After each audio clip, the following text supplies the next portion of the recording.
তা আজকে আমরা দেখে ফেলেছি দ্য মেটা বয়েস। এটা বোমান ইরানি ডিরেকশনাল ডেবিউ। হ্যাঁ, স্টোরিটা দেখো, মানে আমার যেটা মনে হচ্ছে স্টোরিটা খুবই সিম্পল একটা স্টোরি, যেখানে মেনলি বাবা আর ছেলের মধ্যে যে রিলেশনের কমপ্লিকেশন সেটা দেখানো হয়েছে।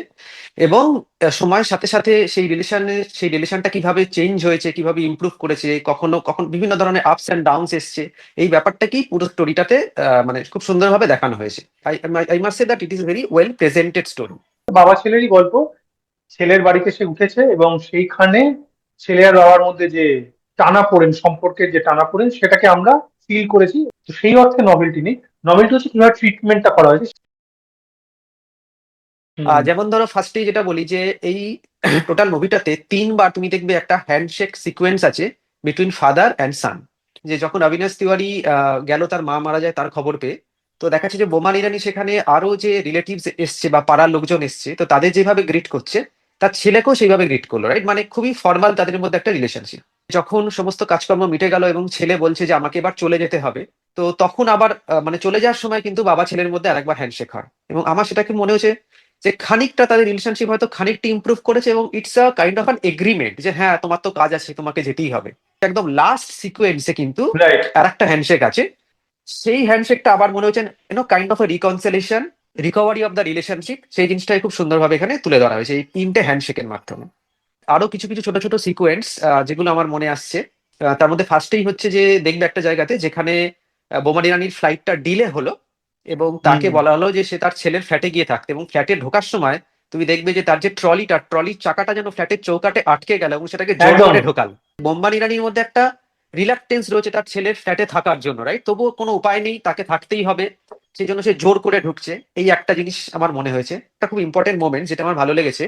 সেটা হচ্ছে গিয়ে যখন ওদের সম্পর্কটা আস্তে আস্তে রিকভার করছে, যেখানে দেখবে যে বাবা ছেলে দুজনেই বসে কার্টুন দেখছে, লরেল হার্ডি দেখছে, দুজনেই খুব হাসছে, খুব এনজয় করছে। সেই সময়তেই দেখবে প্যারালাইজ একটা সিন দেখাচ্ছে যে ওদের যে ছাদ থেকে যখন জল পড়ছে না, টিপ টিপ টিপ টিপ করে জল পড়ছিল, তো বোমানি রানী কি করেছিল, একটা মাগ রেখে দিয়েছিল জলটা ধরার জন্য। এবং তখন দেখবে তুমি, মানে প্যারালালি এটা দেখাচ্ছিল যে মাগটা যেন ওই ফোটা ফোটা ফোটা ফোটা জলে ভরছে। আমার এটা মনে হয়েছে যে তাদের যে রিলেশনশিপটা না, এটা ক্রমশ যেন একটা ফুলফিলমেন্ট পাচ্ছে। আর যদি বলি মোমেন্টস এর মধ্যে, অবিনাশ তিওয়ারির যে যে ফ্ল্যাটে থাকে তার যে ছাদটা যে ফেটে গেছে, পরের দিন যখন ওরা গেল এবং টেম্পোরারি একটা লাল রঙের কার্পেট দিয়ে ওটাকে ঢেকে হুম। দেওয়ার চেষ্টা করছে, এবং মাঝে হুম। দেখালো হাওয়াতে এসে কার্পেটটা উড়ে গেল।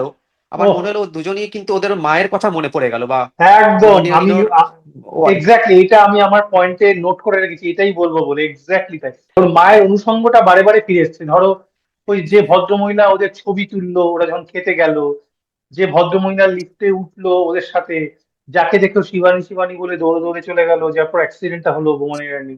তো এই পুরো ব্যাপারটা, ওই মায়ের অনুষঙ্গটা আছে, অ্যাজ ইফ যেন মা ওদের সাথেই আছে। তো মায়ের অনুষঙ্গটাই সিনেমাটা জুড়ে ডেফিনেটলি আছে, অ্যাবসলিউটলি কারেক্ট। যেটা ভালো লেগেছে যে ওই একটা সিকোয়েন্স ছিল না, যে খাটটা যখন মানে হুম হুম সিলিংটা ভেঙে গেছে আর হুম ক্যামেরাটা হুম জুম করে গিয়ে, এবং ক্যামেরাটা উপর করে আমরা ওদেরকে দেখছি একটা ভাঙা ভাঙা সিলিং এর মধ্যে দিয়ে। That shot is exquisite too. মানে একজন খুব এজেড ম্যান দেখাচ্ছে যে তার লাইফ পার্টনারকে হারিয়েছে কিছুদিন আগে, এবং তাকে দেখার কেউ নেই, এবং তাকে তার নিজের বাড়ি ছেড়ে, নিজের এতদিনের পরিচিতি ছেড়ে সম্পূর্ণ একটা অন্য দেশে চলে যেতে হবে, এবং তার যাওয়ার একদম ইচ্ছা নেই, রাইট? এই জিনিসটাকেও কিন্তু কিছু ছোট ছোট সিম্বলিজমের মাধ্যমে খুব অ্যাবসলিউটলি। সুন্দর করে তুলে ধরেছে। এই যে পেনটা যে ছেড়ে চলে যেতে হচ্ছে, তার রুটটাকে ছেড়ে চলে যেতে হচ্ছে, এটা কিন্তু আমি বলবো খুব সুন্দরভাবে ডেপিক্ট করা হয়েছে। হ্যাঁ, এটা এটা এটা এটা আমার ইউনিভার্সাল মনে হয়। থিম আমার ধারণা। মৈনাক দা, তুমি দেখবে যখন মোমান ইরানি ব্যাট করছে আর ওই বাচ্চা ছেলেটা ওকে প্রথমে আন্ডার আর্ম বোলিং করছে, তারপর স্লো বল দিচ্ছে, আর ও সমানে চেঁচিয়ে বলছে যে bowl like a man, bowl like a man. আর প্যারালালি ঠিক দেখাচ্ছে তার ছেলে তার অফিসে যে স্ট্রাগলটা ফেস করছে, তার মধ্যে মানে he is low on confidence, right? তার মধ্যেও কিন্তু ধীরে ধীরে কনফিডেন্সটা আসছে, এবং সেও কিন্তু ফাইনালি তার আর্কিটেকচারটাকে খুব ভালোভাবে প্রেজেন্ট করলো, এবং সেটা কিন্তু অ্যাকসেপ্টেড হলো। এই জিনিসটাও কিন্তু আমার মনে হয়েছে যে একটা কাইন্ড অফ আ মেটাফর। তো আমার যদি ভালো লাগাগুলো বলি, প্রথম কথা হচ্ছে script. Very well written script, সুন্দর ছিমছাম চাবুক স্ক্রিপ্ট। এইরকম সিনেমাতে মেলোড্রামার ট্র্যাপে পড়া খুব সহজ। ওভার দ্য টপ মেলোড্রামাও নেই, আবার একদম না। ব্যাপারটা ব্যাপারটাকে পুরো ফ্ল্যাটও করার কোনো প্রচেষ্টা নেই। ব্যালেন্সটা খুব ভালো লেগেছে, স্ক্রিপ্টটা ভেরি ওয়েল একদম। রিটেন। যে স্ক্রিপ্টটা যেমন ভালো লেখা হয়েছে বলেই অ্যাক্টিংটাও টু দ্য পয়েন্ট হয়েছে। এবং আমার তো প্রথমত বোমান ইরানি এবং অবিনাশ তিওয়ারি, তুমিও বললে, এই দুজনের অভিনয় খুবই ভালো হয়েছে। অবিনাশ তিওয়ারিকে বিশেষ করে, কারণ ওর পার্টটা কিন্তু বেশ ট্রিকি ছিল। হি কুড হ্যাভ একদম। গন টু আইদার মানে over the top or look like a callous not so caring villainish ছেলে।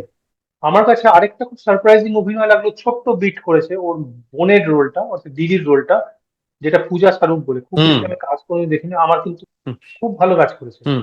যারা যে করেছে মানে হুম। শ্রেয়া চৌধুরী, কিন্তু সেও কিন্তু আমার মনে হয়েছে তার স্কোপ বেশি ছিল না, কিন্তু যেটুকু করেছে কিন্তু খুব স্ট্রং স্ট্রং কারণ পারফরমেন্স দিয়েছে। এখানে একটা কি জানো তো, বেসটা তো ভালো, ক্যারেক্টার গুলো হুম। বিলিভেবল, তাদের রিয়াকশন গুলো বিলিভেবল, তার ফাউন্ডেশনটা ঠিকঠাক। ফলে আনলেস ইউ আর প্রচন্ড সাজা, তোমার এখানে ফলস নোট নেওয়ার জায়গা কম।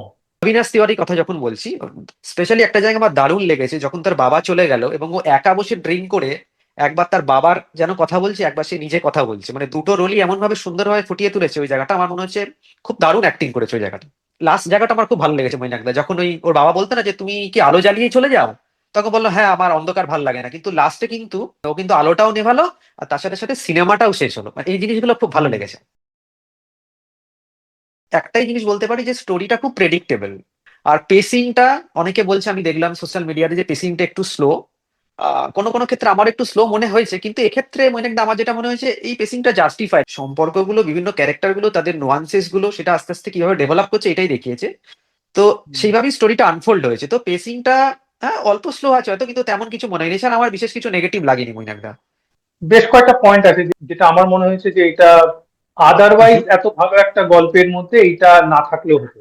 বিশেষ করে যখন বোর্ড রুমে গিয়ে কথা বলছে, ওর যে হুম হুম এন্টায়ার ডিসকাশনটা, যে make in India, 200 year colonial rule, এই ডায়ালগ গুলো আমার মনে হয় বা ওই যে মিস্টার মাখিজা বোধ হয়, সে যে কাগজ ছুঁড়ে মারছে বোর্ড রুমে, হুম আমার মনে হুম হয় এটা হুম একটু একটু ওভার দ্য টপ, এই সিনেমার সাথে যায় না। মানে এই সিনেমার হুম টোন অ্যান্ড টেনর সেটার সাথে যায় না।